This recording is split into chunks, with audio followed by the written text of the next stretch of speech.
Welcome back to the Talking Hedge. I'm Josh Kincaid, capital markets analyst and host of your Cannabis Business podcast. Today, we're going to do a video that we haven't updated in quite a while, which is for pre-roll automations. So either cones or cylindrical joints or even blunts. We've seen quite a few different options over the last few years, which is a huge improvement from about 5 years ago when I did my first video looking for investment to build an automated solution. Not the shake tables that you're seeing from Futurola, but like real automated solutions. So when I made this video in 2015, it was with that intention on getting capital. So I went to the marijuana show, which is like Shark Tank for cannabis, and pitched that, but everyone wanted a prototype. So I went to Snoop Dogg's investment company called Casa Verde Capital. They also wanted a prototype. And I told them straight up, if I had a prototype, I'd be printing money, quite literally. So I didn't get the capital for that. This video here has about 40,000 views. So it's definitely still something that people are interested in. And now there's an actual solution. So you guys have probably all have heard of Futurola's knockbox. It's a little shake table. You put your cannabis in there after you've ground it up. It shakes it all in and then makes a pre-roll. Problem with this and a lot of other machines is that it doesn't get to the base and pack that as well as it should. And so when you don't have a very tight base, it leaves for like clogging effects. So the very last half inch of that pre-roll is you can't really use it. You can rip it off and throw it into a bong or whatever. But a lot of the problems with this is it doesn't pack very well. You also have to weigh each one and twist the top. So it's really not an automated solution. Other competitors have come out and tried to make a pre-roll machine that does faster than Futurola's, but it doesn't solve the problems. It doesn't accurately weigh them. It doesn't pack the base, and it doesn't twist the tops automatically. So while it might produce more than Futurola, a lot of these shake tables haven't solved the fundamental problem. So we're going to take a look at 9 or 10 different machines, 9 automated machines now. We already took a look at Futurola. That's not an automated solution. Some of these machines range anywhere from $85,000 to $300,000. There is no real cheap solution. If you want an automated solution, it's not cheap. There is a tabletop for the Sesh technology machine that we just showed, the STM. That's basically the same thing as Futurola. So they do have bigger, faster tabletop versions, but those aren't automated solutions. There is no small automated solution. These things are huge, the equivalent of a couple ATM machines, and they are not cheap. So this first one we're going to take a look at is Evans Mactavish pre-rolls. So they were a tobacco company. They tried to make cannabis and then reverted back to hemp because cannabis was too sticky. I met these guys at the MJ BizCon in Las Vegas in 2018. They have a huge grinder, $60,000 bud buster, as they call it. They have a lot of equipment that I don't think the cannabis industry is necessarily ready for, like conveyor belts. And so a lot of these tobacco companies want to sell you multi-million-dollar equipment that the cannabis industry isn't ready for. They don't need conveyor belts yet. So this is a teeny little pre-roll machine that they have. Don't forget to like, share, and subscribe. We've got a playlist for automation right here. You can see on the floor of MJ BizCon, the Bud Buster. I mentioned the $60,000 grinder. And then we'll skip forward to the pre-roll machine that you can see right here with the bobbin system. That's the wheel of paper. So it's got a really really narrow profile where there's a hopper that you put the cannabis into with the grinder in there. This machine is about $300,000 for the pre-roll machine, $60,000 for the grinder. They want to sell you all of it. A lot of these companies want to ensure quality, and that's ridiculous because they can't. But they still want to sell you the machines to ensure that the finished product is what they anticipate. And they don't even know cannabis. So it's a little frustrating trying to deal with these guys sometimes. So this is a cylindrical machine. It's not a cone. So that's the one interesting thing about this. I think it's perfect for hemp. They need to move a little bit farther along before they can have a cannabis option. Got a diagram here for floor space requirements, all of that. And I work with Sam. So if you got any questions, let me know. I'll get you in contact with the right people. So the statistics on that machine, about 225,000 for the cylindrical joint rolling machine, 500 per minute. You don't have to worry about different cycle times. So like, for example, with the Futurola or the STM Rocket Box, you have to put the cannabis in there and then put all the cones in there, and that takes a lot of time. You might only get 4 cycles an hour, whereas with this machine, it's just nonstop continuous. So you get about 30,000 an hour compared to about 1,800 on the Rocket Box or 1,000 on the Knockbox. You are stuck to a single size. That's a 1 gram joint. They don't have the options for different sizes yet, and it doesn't have a check weigh. So we'll get into that, where it has a built-in weigh mechanism, but it does have that open top, so you don't have to worry about twisting it for these. But moving on to Machinacann, I ran into these guys at Lyft up in Vancouver, BC. This machine is about 400,000. It is a cone shaped. It will do 33 a minute, nonstop continuous. Accuracy is 0.01 grams, so that's within Health Canada and US regulations. It does not have a built-in weigh mechanism, but you can have multiple sizes. And although it doesn't twist the tops, it does fold them. So that's kind of a nice little option if you've seen that with pre-rolls where they fold it. It's a lot better, in my opinion, than that twist. So I ran into the manufacturer of this machine a few years ago, previous to seeing it on the floor up in Vancouver, BC. They've made some adjustments to that, and so that's good. It does weigh it. So I believe that there is a weigh mechanism, and it's not based on volume. So the new added features that I haven't updated yet does include a check weigh system, and it does twist the tops. I don't know how well it packs the base, though. So looking at some of them, it looked like they were okay. But as time moves on, that's going to be something that's essential, is to really get that base nice and packed tight. Because as you smoke something that's maybe too dry, and that's another thing that we'll talk on, is the grind and the humidity. If it's too dry, it's going to clog. And so there's some issues with that, and we'll touch on that at the end. I like how you can just stack the pre-rolls in there, and they just take them one by one. The cannabis is put into a box, and the gravity just takes over and kind of just fills it up automatically. So one person can run a couple of these different machines. All right, moving on to Canna-Automation, $350,000 machine. It is a cone. It'll do 30 per minute. So about 2,400 an hour. Accuracy is 0.02%. The check weigh system, I'm not sure about. It does do multiple sizes, and it will twist the tops automatically. Not only will it twist the tops, it'll fold them if you want them to. So this is one of the only machines I've seen that offers that twisting and folding. It does weigh them as well. I don't have a video on this. I ran into these guys on the floor of the Lift Expo in Vancouver, BC. Earlier this year. A lot of these machines are starting to look very similar. I think they've taken a look at one another and just try to automatically kind of come up with the same solution. So this Procepack at $350,000 is also a cone making machine running at 20 a minute, 1,800 output per hour with an accuracy of 0.01 grams. It does have a check weigh system. It does allow for multiple sizes, and it will twist the tops. So this machine is still about 4x4 by about 6 feet tall. But one thing about this is eventually the control system will be allowed to integrate with your state regulators. So in Washington, we have the Liquor and Cannabis Board. And so having something like this directly tied into your regulatory agency would be helpful, because then they know that there's no diversion into the black market. You'll know exactly how many of these are being rolled. Not only that, if a company is buying these and leasing them out with royalties, that company will know exactly how many are manufactured as well. We've got a full dialogue here, or diagram, where it'll roll it as well as package it.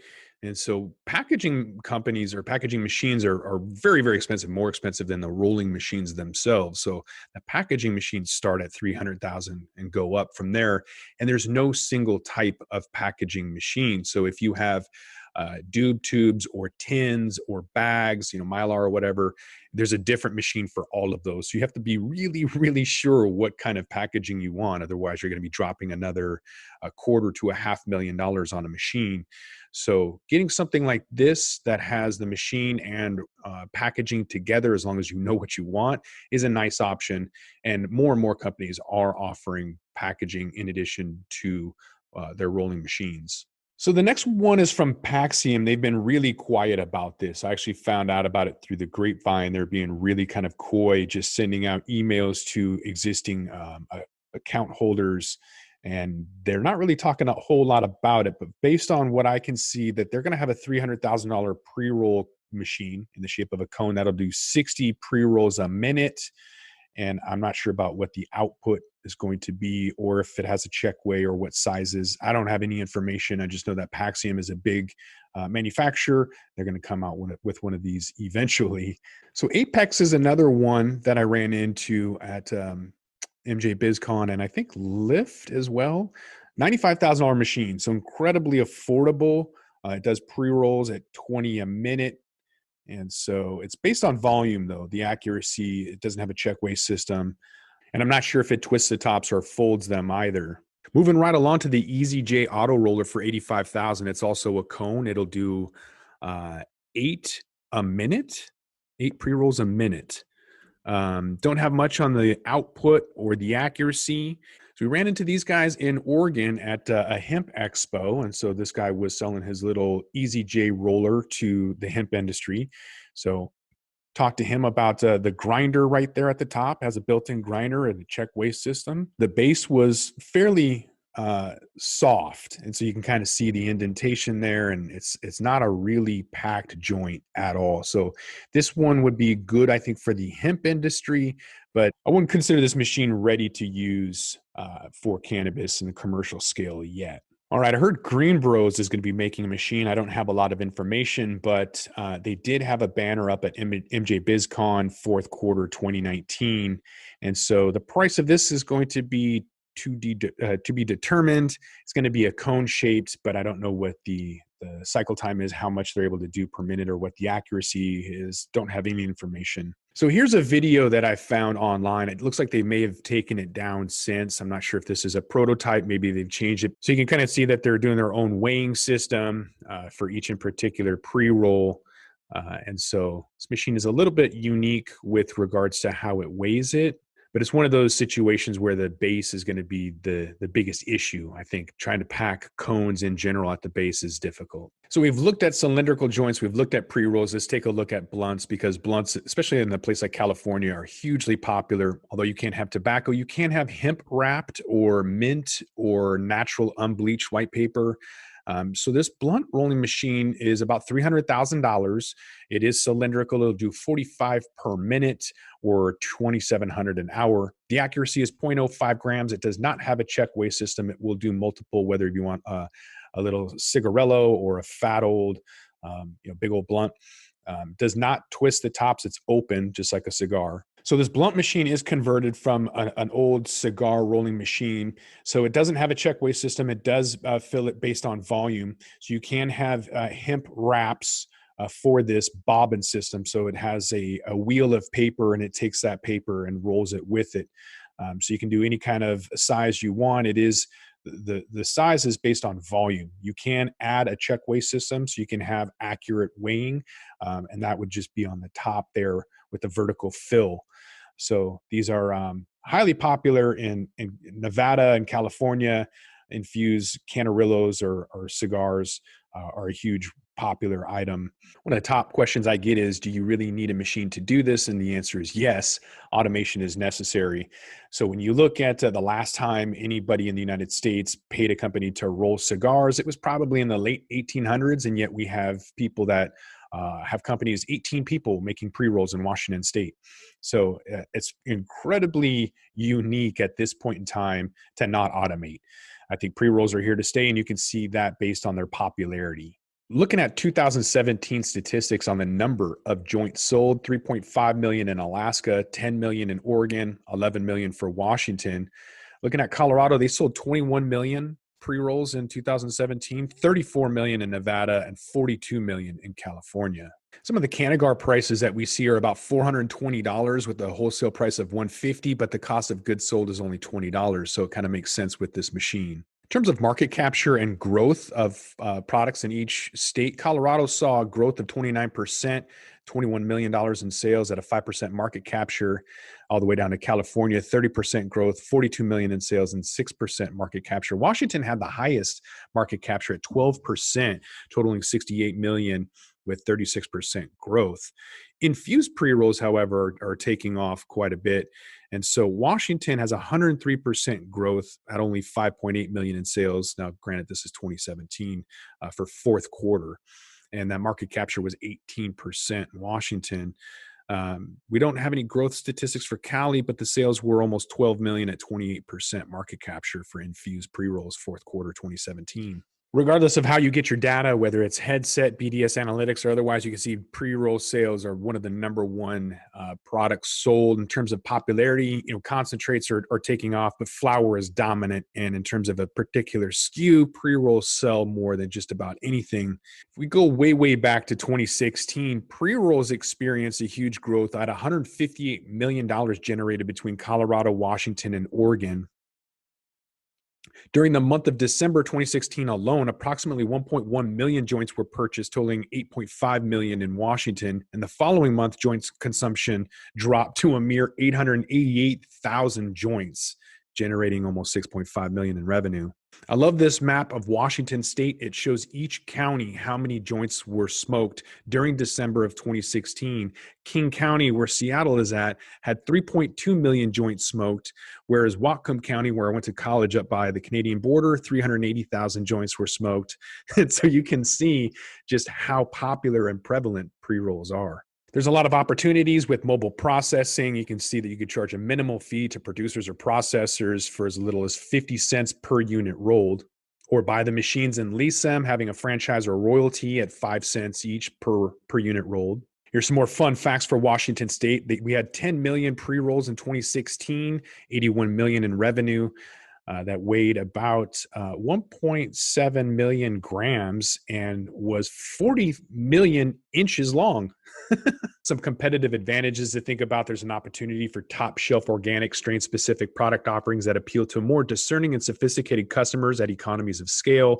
You can also provide customization. So think about branding and wording gold leaf for weddings, bachelor parties, or corporate events. So you can have other advantages with cannagars. So blunts are large joints wrapped in tobacco paper. It's not legal, but you can have, like we mentioned, hemp, or maybe if you work with a tribe, you can have tribal blunts. That could be very, very unique. The automated commercial joint rolling machine eliminates the hand-rolled production constraints, producing joints and cannagars for all licensed entities, including producers, processors, and retailers. You can provide clients an opportunity to display compelling, professionally designed, and accessible customized brands with the capacity to create national brands with differentiated products at reasonable prices.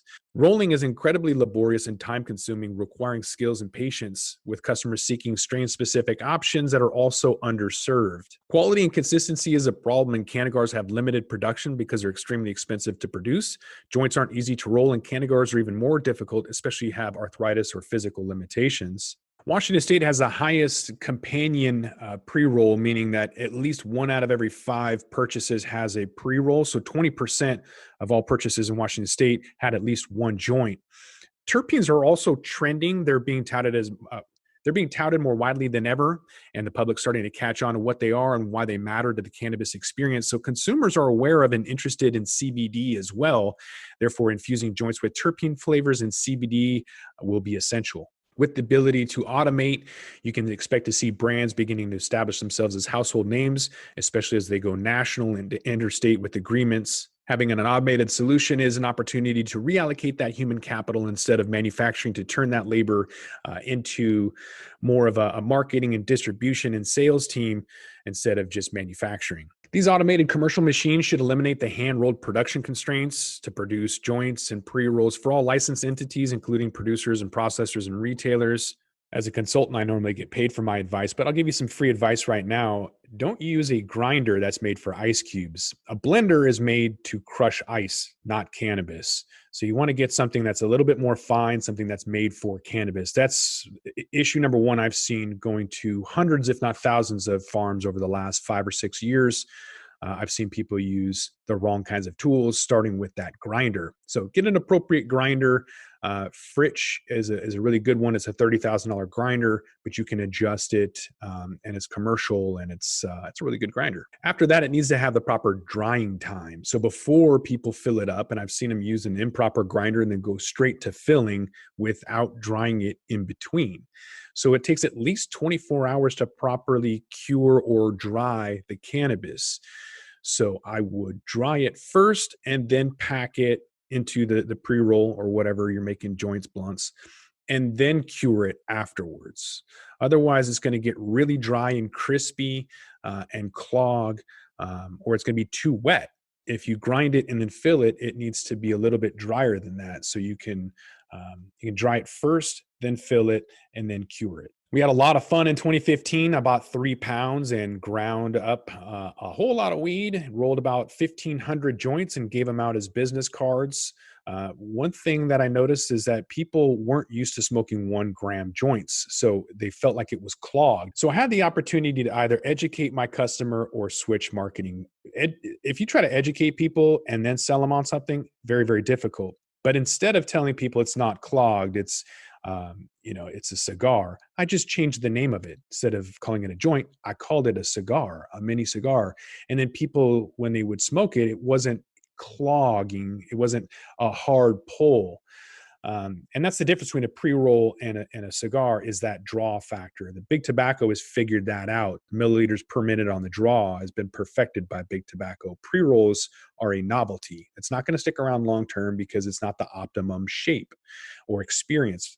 And so with something like this, maybe it's a little bit too much, but you have to re-educate people. So it's just something to think about. Whereas if you have a product that people aren't used to, it's not necessarily wrong. It just means you have to work that out with marketing and advertising, educating to a certain degree. But again, I don't think that pre-rolls are going to be around long-term because it's not the optimum draw. The shape and everything else is a novelty. Somebody just wanted to throw in more at the top, but it's not the perfect shape. Otherwise, you would see Big Tobacco with that. So I think it's just going to be a novelty. It's not going to be around long-term, especially with automated solutions coming out now. All right, with that, we're going to roll this one up. I'm Josh Kincaid. This is the Talking Hedge. Don't forget to like, share, and subscribe, or don't, and I'm out.